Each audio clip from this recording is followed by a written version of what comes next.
Confronting Religious Denial of Gay Marriage. Why did you write this book? What is your personal connection to the gay agenda? People always think you have to have a personal connection to the gay agenda.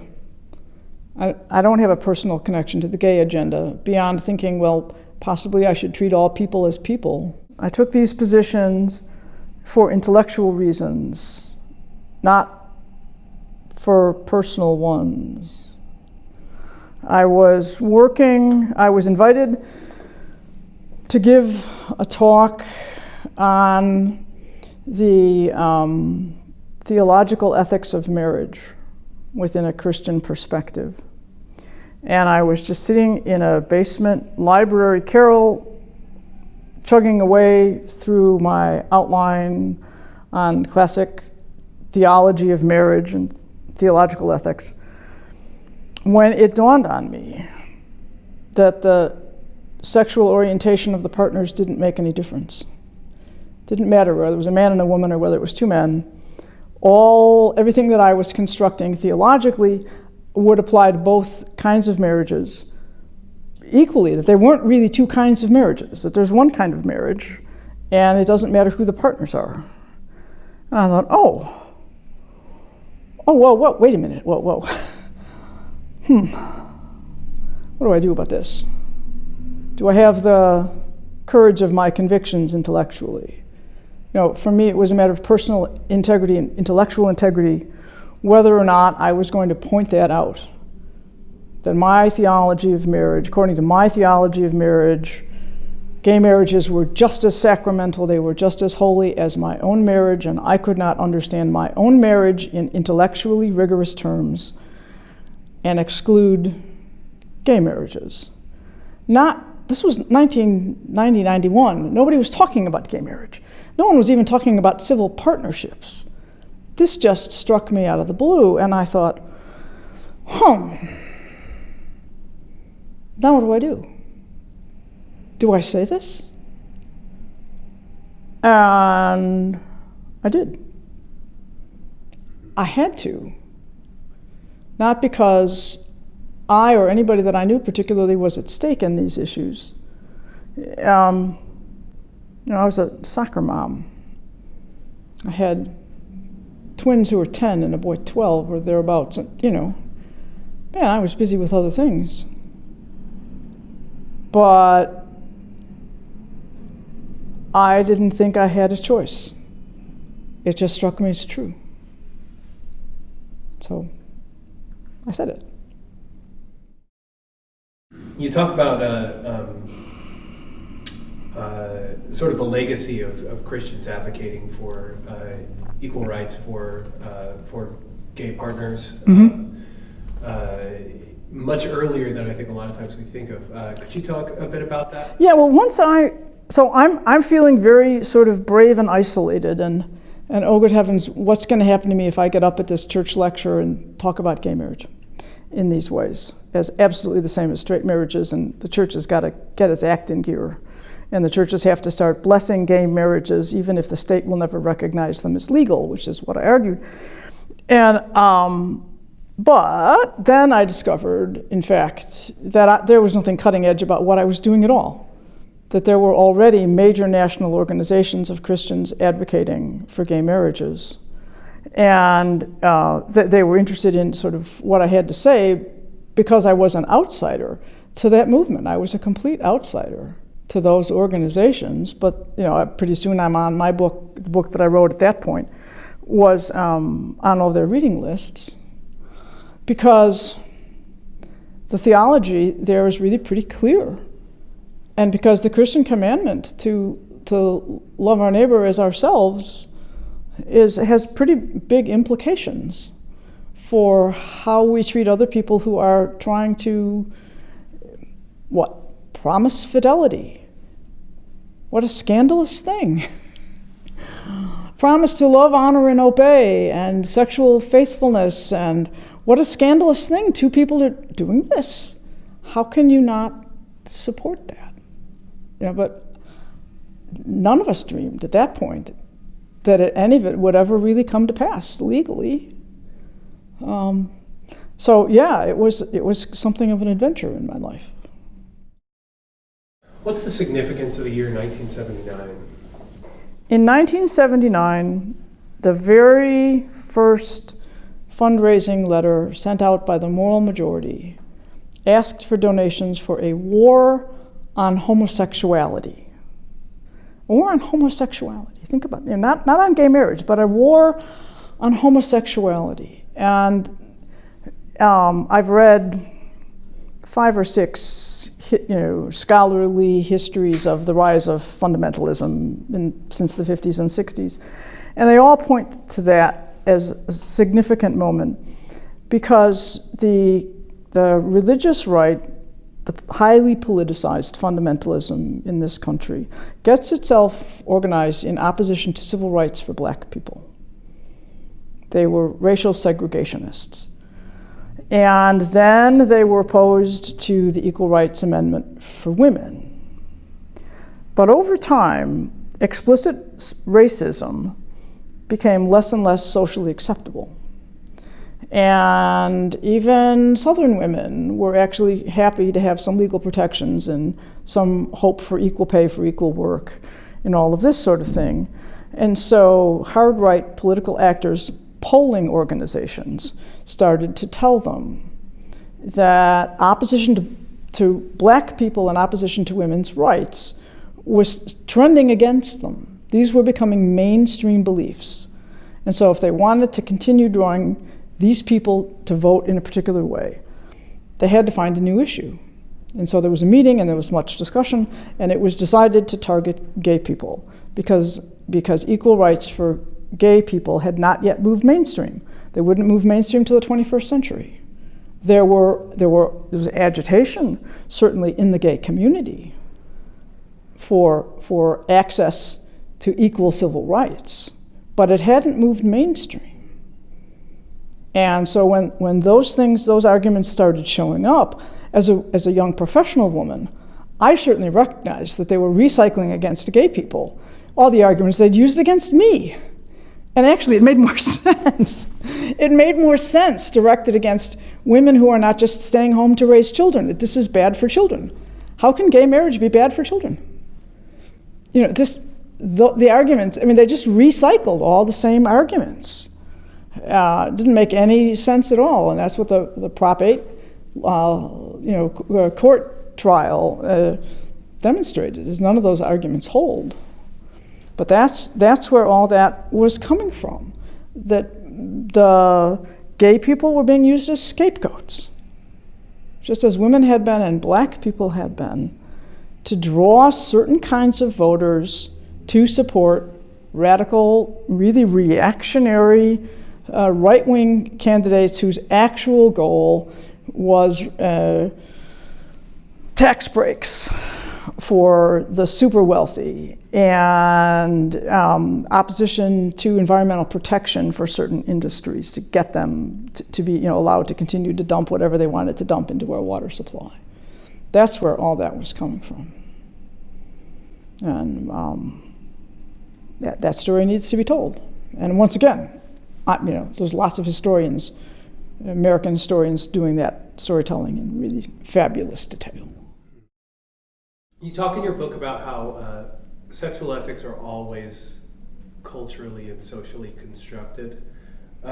Could you talk a bit about the particular sexual anxieties that were prevalent in Roman culture around the times of the writing of the New Testament?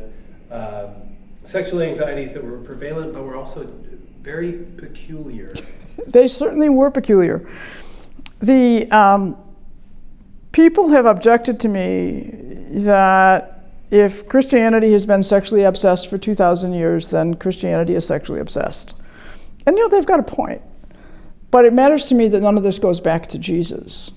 What happened around sexual ethics in the ancient world is that Christianity rapidly became a Gentile movement. So ex-pagan Christians fabulously outnumbered Jewish Christians. And as all of these Gentile Christians started showing up, of course, they brought their own sexual attitudes and beliefs and so forth with them. And the sexual obsessions here really do go back to Roman sexual anxieties and to Greek sexual anxieties. Here's the concern. It was that having sex made a man less masculine. That every time a man had sex, he lost some of his finite supply of male heat. So if a man had sex too often, he would become progressively more effeminate. And so it was the Stoics who said a man should have sex only for the purposes of procreation and never otherwise, only for getting his wife pregnant. And the sexual renunciation then became a mark of self-control, of piety, really. And there was one of the historians said a vociferous but small minority was insisting on sexual renunciation as a condition for Christian leadership, because that was the Greco-Roman norm, that sex really threatened masculinity. And as that moves into sort of practical, political, and cultural affairs, you run into the fact that if everybody is renouncing sex, we're going to die out. Now, there were some Christians saying everybody should stop having sex because that will bring civilization to an end and that will prompt the second coming, and this would be a great thing. But the fact is, you have to have sex if you're going to have children, and we have to have children.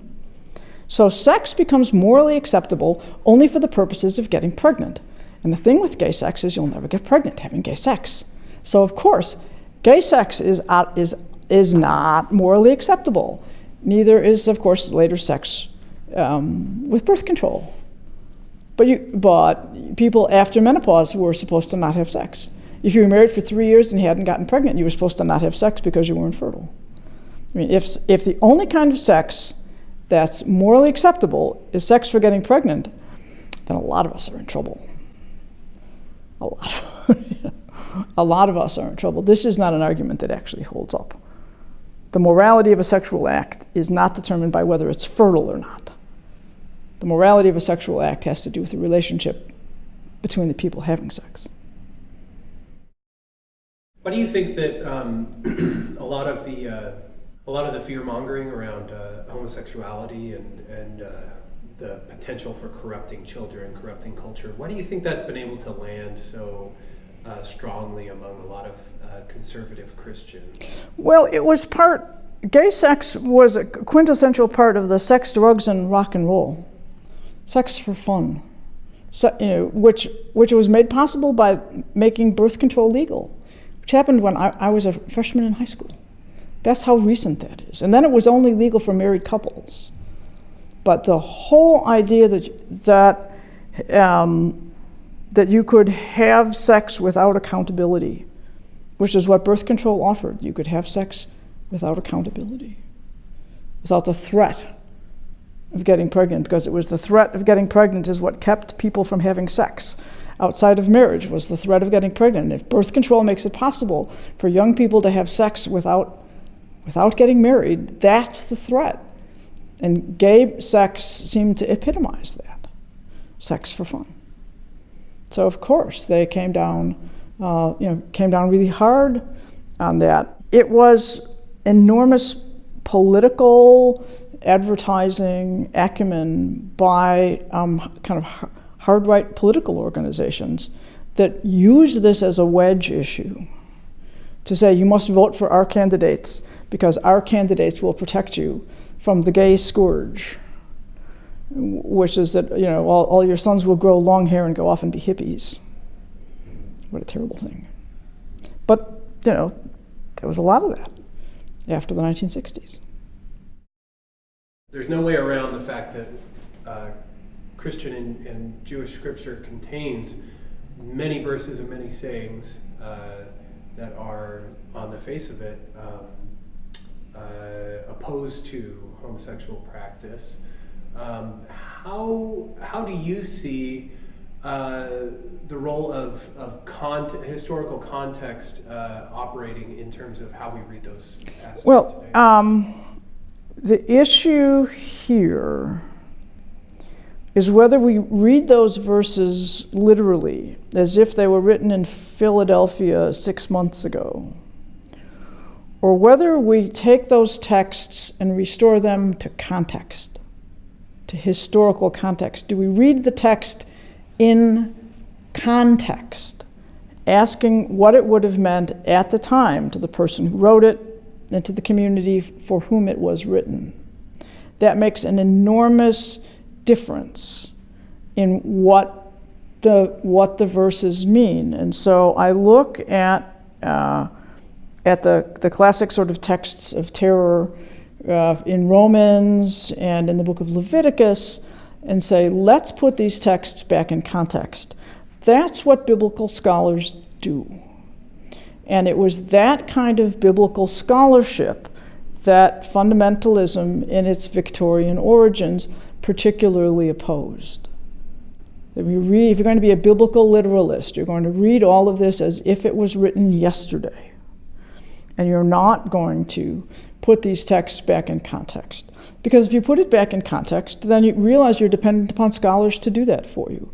And if you have to be able to sort of read scripture for yourself without putting complicated old texts back into their cultural position in an ancient world with an enormously different culture, then you're going to misread.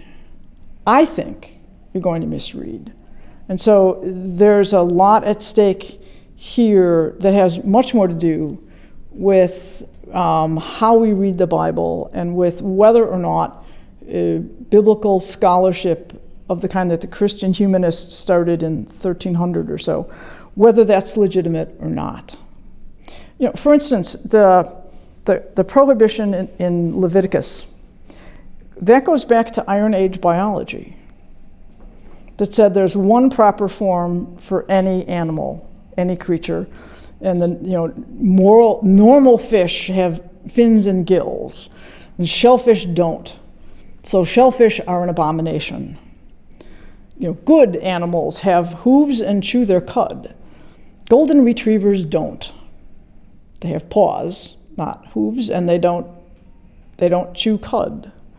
And did the ancient Jews actually believe that golden retrievers and scallops were immoral? It was a metaphorical theology to say that just as we sometimes fail to be what we ought to be, so everything in creation sometimes fails to be what it ought to be. And we need to grapple with the fact that kind of moral failure permeates all of reality. And as a sort of metaphorical theology, that's a really interesting thing to say, that how we regard animals in the landscape and so forth has moral significance. I don't have trouble with that as an Iron Age biology. I do have trouble with being told that to be a Christian means I have to accept Iron Age biology as literally true. Because if there can only be one kind of sexuality, then of course it's going to be heterosexuality because we need to be able to reproduce. But, that moral suspicion of what we would call biodiversity is not an appropriate stance to take in the 21st century. But if we restore the text to context and say, okay, look, the point of that is to say that there's evil in the world all around us and we need to be aware of it in all of its forms, that's perfectly okay. That's really interesting and valuable. So it's not like I don't read that paragraph, but I read it in a very much more nuanced kind of way by putting those particular sexual ethics into their own cultural context, saying, what's the moral significance of this for me today? So, I do that for Romans and I do it for the Leviticus passages, and I do it in great detail. It's important to be very careful with all of this because Paul in Romans is making much the same point. There are things in the society that are really fabulously destructive, and we need to be sensitive to those and aware of those and careful about them, but not to use those texts to behave in transparently abusive ways to other people. That's clearly morally wrong. To use Scripture, to weaponize it, to attack innocent people who have no more choice over being gay than I have over having green eyes. I have very green eyes. It's really, people notice my eyes and are really quite startled. Is it my fault that I have green eyes or that I'm left-handed? Being left-handed would have been, regarded as an abomination in a lot of cultures too. I'm sorry, that's just the body I have. We ought to be able to deal with that today, and we can deal with that in ways that still deeply respect Scripture, but respect it enough to put it back into its own context.